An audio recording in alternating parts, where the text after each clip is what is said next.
My question is, when we croak and then we come back, do we have to start all over again? As far as our awareness of law of attraction and inner being? Because I don't want to do that.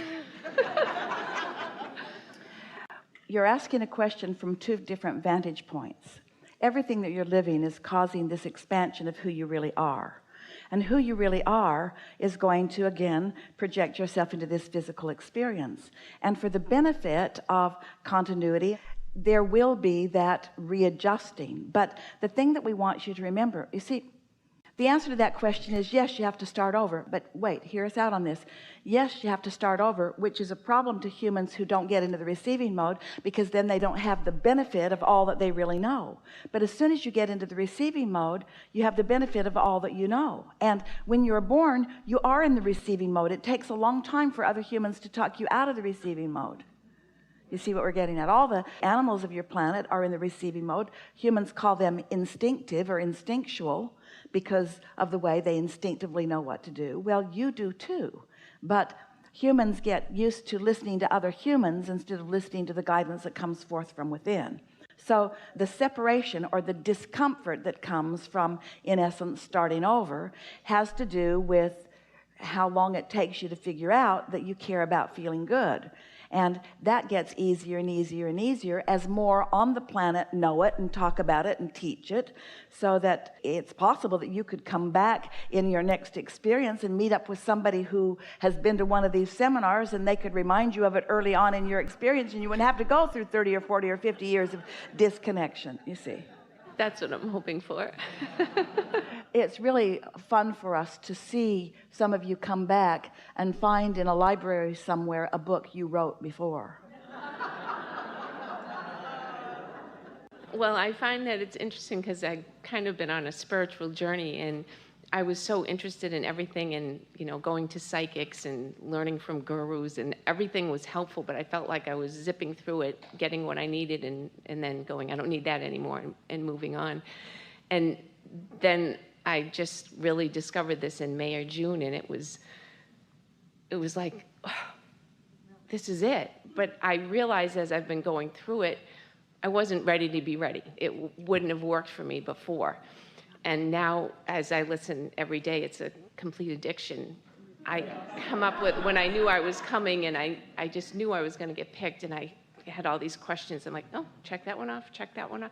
Every day there's something new that gets answered for me. And sometimes I feel, because of my age, and I'm looking at retiring and all that, I don't have big job issues or things like that. And I just think, well, something major should be out there. I'm like, no, it's okay. They're just little, like you said, every little day-to-day things that happen that all of a sudden I'll be like, oh, wow. What a wonderful project it is that you have when you discover that life has got a vortex full of things that could keep you busy for 20 or 30 lifetimes. And then you tap into your resources where you're in the receiving mode, where you get to witness those things coming about. You're not going to find yourself wishing for more responsibility. Right. It's like reading a good book, and you can't wait to get to the end, but you don't want to get to the end. It's just so beautiful to see. That's one of the things that we like so much. Esther wondered for quite a while. Esther can feel the clarity of what we teach, and she knows about tuning in, and she would hear us talking about how the universe will continue to surprise and delight you. And she thought, well, how can the universe surprise and delight me if I'm a deliberate creator? If I'm asking for what I want, if life is helping me know what I want, then how could I be surprised and delighted? And we say, because of the unique way that things come about, and because of the combination of beings, and because of the way the path unfolds, and because of the cleverness and expertise and brilliance of the source within you, who in one moment in time can deliver 10 or 20 things that you care about simultaneously. Humans think so much more linearly and selectively, where the source within you is a multidimensional being that is dealing with many things simultaneously. And when you tap into that and you start following those impulses, your ability to be surprised and delighted just gets greater and greater. And each time you are, then your expectation of it becomes keener still, which makes you even more receptive to it and more receptive to it, until people who are watching you just can hardly believe that these kind of things can happen to you. Then you find yourself, instead of craving groups of people in order to stave off your loneliness, you enjoy your independence, where you are in the moment free to follow the impulse. Because when you're moving through life on your own and you receive an impulse and you follow it, rather than having to get the 10 or 20 or 30 people that are moving through life with you to come with you, it is quite exhilarating to see what excellent timing you might have, and the number of things in even 1 hour, let alone 1 day, let alone 1 week, let alone 1 month, let alone 1 year, that can converge just to satisfy you. Right, and that's what it's Yeah. like, and it's so amazing. And I Yeah. have something that's unfolding now for the end of the week, and my family is like, "Oh, Mom," and they keep showing me these alerts and this and that, and I'm like, just picture yourself sitting by the pool with a drink. It's going to be wonderful. We're going to have a great time. Have you seen this? Have you looked? Everyone's showing me all this stuff, and I'm like, it's going to be fine. Just be happy. Feel good about it. And they're like, but, and it's just, I'm like, I don't want to hear it. And it's just. Well, it's a good feeling to know that you're free floating enough that the universe will orchestrate what you want for you. And if you are free floating enough in terms of receiving and responding to what you're receiving, then you'll always be at the right place at the right time about everything. It might not be the place you planned, but it will be as good or gooder than that was. Yes. Yeah. Yeah. Yeah. My questions have almost all been answered today. And during the segments of refreshment, I was talking with my wife, and a new question pops in. Now, I don't meditate. This past year has been amazing. I've unblocked a lot of things that I've said, oh, I can't do that, and I just let it all go, and things are phenomenal. But I want to start meditating, and I listened to you today about, getting that impulse and following. Well, if things are going really well for you, maybe you've found another way of getting in the receiving mode. Don't be so quick to say you need to do something that you're not doing. If things are going really well, it's a really good indication that you're in the receiving mode a lot. Esther walks around in the receiving mode. She doesn't have to be in meditation to be in the receiving mode. The appreciation mode is the receiving mode. The joyful mode is the receiving mode. When you are feeling exhilarated, that's the receiving mode. Sometimes people get out and take a good run. We were talking to our athlete friend about it, and they get into the zone, they're in the receiving mode. In other words, there are a lot of ways to get there. Meditation is just a really surefire way to get there. I think the question came to me, it was, inspired by the conversations we've had today. The impulse, and I know a lot of people here, we all have jobs and we work for a living to enjoy life and things like that, but if we get that impulse, can we say, I want to do that, but I've got to go to work? So when do I get back to the impulse? Is it something we have to do right then and there? Well, the thing about the impulses that are coming from Source, they're always applicable in this moment, or Source wouldn't give it to you. Source has sized everything up. Source knows exactly where you stand in relationship to everything you want, and Source isn't looking to get you fired.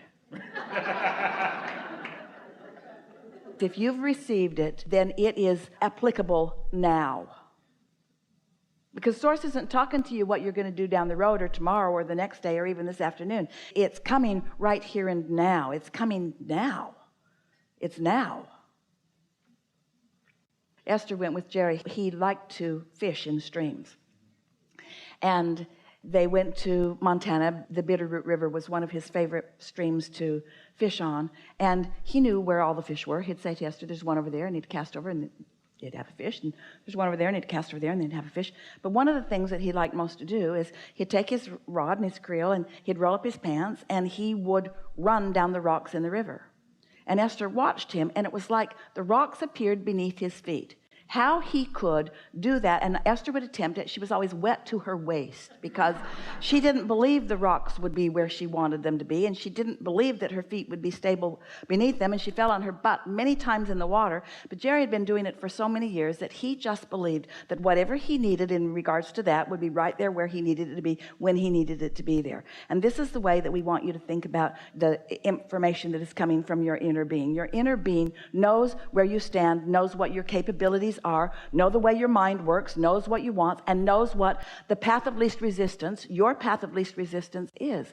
And you can trust that when that thought comes from the receiving mode. And how are you going to know? How are you going to come to know? Well, if we were standing in your physical shoes, we'd receive some thoughts and we'd act on them, and we'd see if they are received from inner being or if they're received from somewhere else. The stuff that turns out good, you can be pretty sure was inspired. And the stuff that's turning out not so good, maybe it wasn't so inspired. You see what we're getting at? So what was your question? What was the new question? The new question is when you get that impulse, is it time to act on that immediately or put it off? And you've answered that. So, all right, so you're driving down the road and you get an impulse to change lanes. Nothing makes Esther more mad at herself, and we don't encourage her to be mad at herself, but this makes her mad at herself. She gets an impulse, she doesn't act on it, and then the reason for the impulse becomes obvious. Have a feeling I should change lanes. Oh, well, I don't think I will. And then you get rear-ended and you think, that impulse was probably a pretty good idea. Next time I'm going to act on it more efficiently. So we want to leave you with a point of focus. Really ties into this whole conversation. Ties in with this new leading edge question that you've just asked. Alignment and timing are synonymous. So alignment equals impulse equals timing equals happy. That's timing. And your inner being is the master of timing, because there's so many things you could do and it's just endless. But when you get an impulse, and the more often you do it, the more you'll feel like doing that, until you can go through a day where everywhere you go.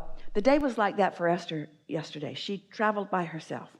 And as she traveled, everywhere she went, it was like a door opened. There was someone there to greet her and to smile and to help her everywhere she went along the way. It was her timing. She drove her own car to the park and ride, and the bus was right there, and a man took her bags out, and there was a place for her to park right there, so she got right on the bus, and then they drove her and one other person to the airport rather than waiting for the bus to fill up. And Esther thought, I really like how things are working out. And then the bus let her off right in front of the sky cap, and she gave him her bags, and off they went.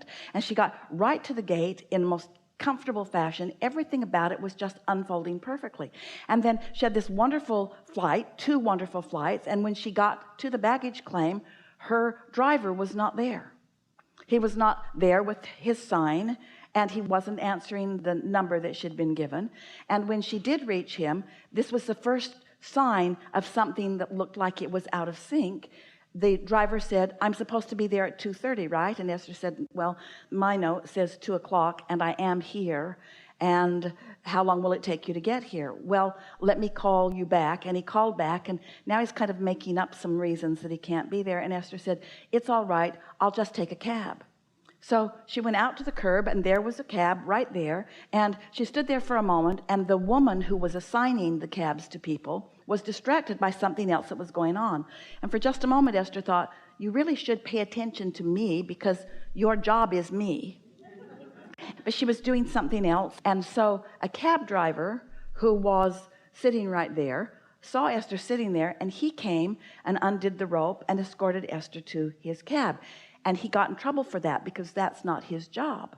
But as Esther got into the cab, she said to him, well, that was very nice, thank you very much. And then they began talking about the most wonderful things. And then Esther said to him, you are a very strong man with powerful good intentions, and life is going very well for you. I can feel it. And he said, is that why I feel you all over my arms? They were such energy friends right away. There could not have been a better thing that had happened to either one of them. They were guided to be together for a 40-minute drive that was delightful for both of them. And what looked like was supposed to happen that didn't happen wasn't the best thing to happen. And after a little while of just relaxing and taking it as it comes and trusting that the universe is always doing what's best for you, and let that be your default decision about things, that things are working out for me. No matter how it looks, things are always working out for me, no matter how it looks. And to the degree that I allow it here and now, to the degree that I am willing to look for things that are satisfying here and now, then there's no end until you feel like you've been on a magic carpet ride. Like, could this day have been any better? Could I have had better timing? Could I have had more pleasure? Could I have had more satisfaction? Could I have had better timing? And the answer to that is yes, probably, but this was really, really, really, really good. In other words, the more you acknowledge the good timing, the better the timing continues to be.